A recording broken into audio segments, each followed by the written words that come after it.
Wo ist in Burkhardt-Heims sechsdimensionaler Welt eigentlich Platz für die mystische Einheitserfahrung mit Gott, mit der Urquelle, mit der strahlenden weißen Leere?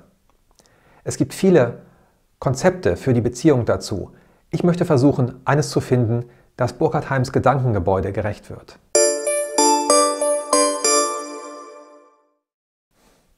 Hallo und herzlich willkommen zu 6 Dimensionen in Farbe. Mein Name ist Hannes Schmidt und ich erkläre euch die Gedankenwelt von Burkhardt-Heim in verständlicher Sprache und anschaulichen Beispielen. Burkhardt-Heim war kein spiritueller Mensch im üblichen Sinne, aber er hatte seine eigenen spirituellen Erfahrungen. Diese waren für ihn sicherlich auch Motivation, sein Weltbild in eine Richtung zu entwickeln, in der für solche Erfahrungen ein Platz ist. So berichtete er, dass wenn er sich sehr stark auf seine Arbeit konzentrierte, dass er dann das Gefühl hatte, dass nicht mehr er an der Tafel schrieb, sondern dass es schrieb. Er erlebte also eine Ich-Entgrenzung dabei. Und er war auch der Meinung, dass jeder so etwas schaffen könnte, wenn er sich nur stark genug konzentriert. Es ist grundsätzlich natürlich problematisch, solche Erfahrungen zu rationalisieren. Es gibt immer mehr oder weniger große Abstriche. Aber wir brauchen im Normalzustand ja irgendeine Beschreibung dafür und eine Beschreibung für unsere Beziehung dazu. Also unsere Beziehung zu Gott, wenn ihr so wollt. Vielleicht habt ihr die Videos zu Burkhardt-Heims Modell des Lebensprozesses und des Bewusstseins schon gesehen und noch vor Augen. Das menschliche Dasein ist hierarchisch geschichtet und neben der unbelebten Materie gibt es darin den biologischen Körper, die Psyche und den Geist. Die klassische Triade Körper, Seele, Geist kann man darin leicht wiederfinden. Körper und Psyche sind über sogenannte Syntroklinen oder Ilchor-Kanäle miteinander verbunden. Über diese werden Aktivitätenströme zwischen Psyche und Körper ausgetauscht. Steigende Aktivitätenströme bedeuten Sinneswahrnehmungen und fallende Aktivitätenströme bedeuten Muskelreaktionen, vegetative Reaktionen und so weiter. Ich kann das an der Stelle natürlich nur verkürzt darstellen. Ich blende hier oben noch einmal alle Videos und auch die Playlist ein, in der ich das Ganze ausführlicher erkläre. Auf ganz ähnliche Weise, wie Körper und Psyche miteinander verbunden sind, sind auch die Psyche und der Mentalkomplex miteinander verbunden. Der Mentalkomplex ist eine Instanz, die ebenfalls über Steuerkanäle auf die Psyche zugreift. Und darin können zum Beispiel ethische Steuerungsmuster übertragen werden. Das heißt, eine abstrakte ethische Vorstellung bestimmt das Handeln der Psyche. Und umgekehrt können bei steigenden Aktivitätenströmen Reflexionen über das eigene Leben und eigene Handeln erfolgen. Der Mentalbereich erstreckt sich in immer höhere Strukturstufen und ist nach oben offen. Burkhardt-Heim hat hier keine Grenze angegeben.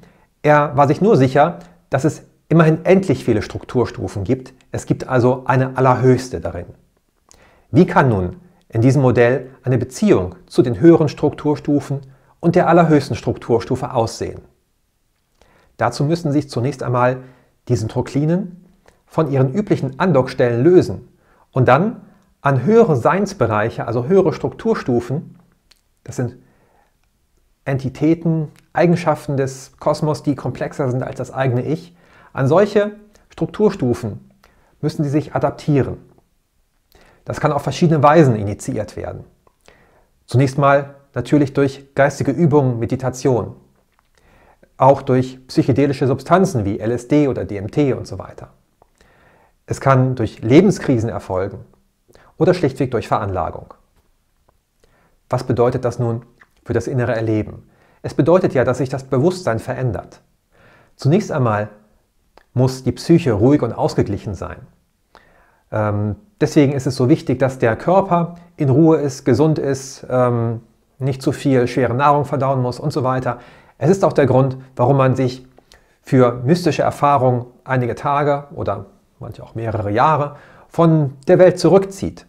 Einfach weil die Impulse, die sonst in die Psyche kämen und in die Wahrnehmung kämen, stören würden. Wenn man psychische Probleme hat, mit Alltagsstress belastet ist oder auch einfach nicht konzentriert bei der Sache, dann wird wahrscheinlich nichts passieren. Es kann auch nach hinten losgehen, etwa vor allem wenn man es versucht mit psychedelischen Substanzen zu initiieren, weil man dann nicht einfach die Wirkung abbrechen kann. Und das kann dann je nach Situation auch in sogenannte Horrortrips münden. Auch wer von Natur aus leichten Zugang zu diesen Bereichen hat, der wird unter Umständen einen gewissen Grundleidensdruck verspüren, wenn er das im Alltag nicht effektiv ausblenden kann. Ein wichtiger Aspekt dieser Erfahrung ist die Transzendierung des Ichs oder die Ich-Auflösung, der Ego-Tod, so wie ihn auch Burkhard Heim beschrieben hat, wenn er sich sehr stark konzentrierte. Wenn man sich damit ausreichend beschäftigt hat und lange genug herangetastet hat, wird es eigentlich gar nicht überraschen, wenn so etwas geschieht. Die tibetische Philosophie zum Beispiel spricht dem Ich sowieso jede tiefere Realität ab, sodass es dann von der anderen Seite aus gesehen quasi gar nicht überraschend scheint, dass das Ganze als Selbsttäuschung, eine Selbsttäuschung gewesen ist. Die Vorstellung eines Ichs ist quasi nur bis zu einer gewissen Strukturstufe relevant. Und darüber gibt es das Konzept gar nicht. Wenn sich nun das Bewusstsein beginnt, mit Inhalten dieser höheren Strukturstufen zu füllen, dann entsteht eine Unvereinbarkeit. Und wenn man dann nicht in der Lage ist, intellektuell loszulassen, dann entsteht Angst und man kann nicht friedlich in die Transzendenz aufbrechen. Diese Art von Ego-Tod steht übrigens für jeden von uns an. Spätestens mit dem Ende des biologischen Daseins wird dieser Prozess nämlich durch den Wegfall der körperlichen Sinneseindrücke mehr oder weniger von selbst initiiert. Ein Vorgeschmack darauf liefern die zahlreichen Berichte von Nahtoderfahrungen. Es ist so, als ob man sein ganzes Leben lang immer dachte, man sei der Steuermann eines Schiffes und muss dann feststellen, in Wirklichkeit ist man der Ozean.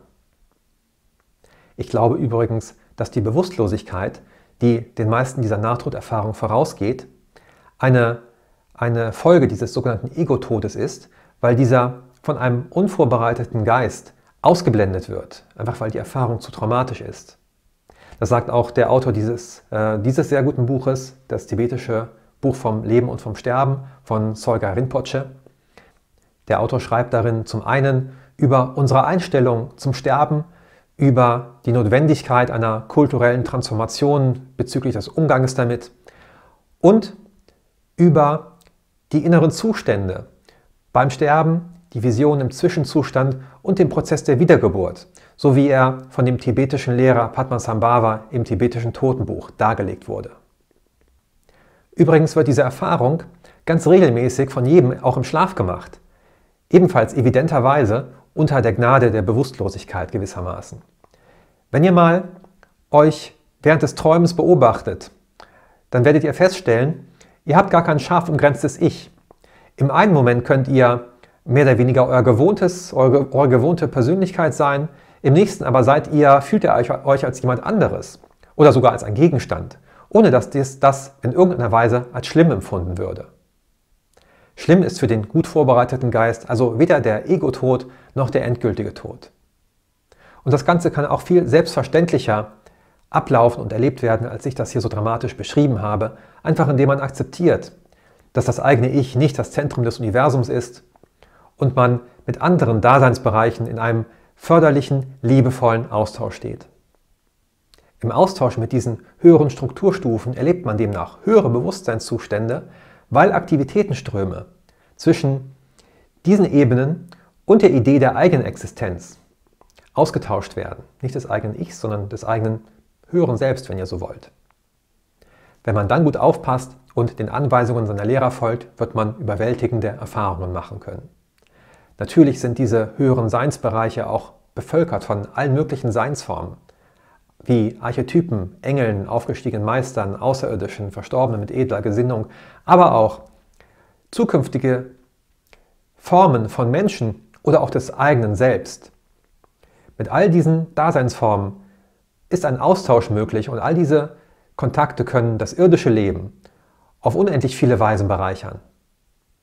Je mehr man sich dann an das Ultimo, also die höchste aller Strukturstufen, annähert, umso stärker scheint der Urgrund allen Seins durch, den Mystiker aller Zeiten und Kulturen weitgehend übereinstimmend beschrieben haben. Die institutionelle christliche Theologie hat sich mit diesen Einheitserfahrungen immer schwer getan, einfach weil Gott ein von der Welt getrenntes Subjekt zu sein hatte. Die fernöstliche Mystik hat das Verweilen in einem ichlosen Zustand der Glückseligkeit zum Zentrum allen religiösen Strebens gemacht. Wie eingangs gesagt, Die Heimtheorie wird niemandem helfen, solche Erfahrungen zu machen. Aber vielleicht kann sie dem einen oder anderen helfen, solche Arten von Erfahrungen in ein rational, wissenschaftlich geprägtes Weltbild zu integrieren und einen Alltagsbezug damit herzustellen.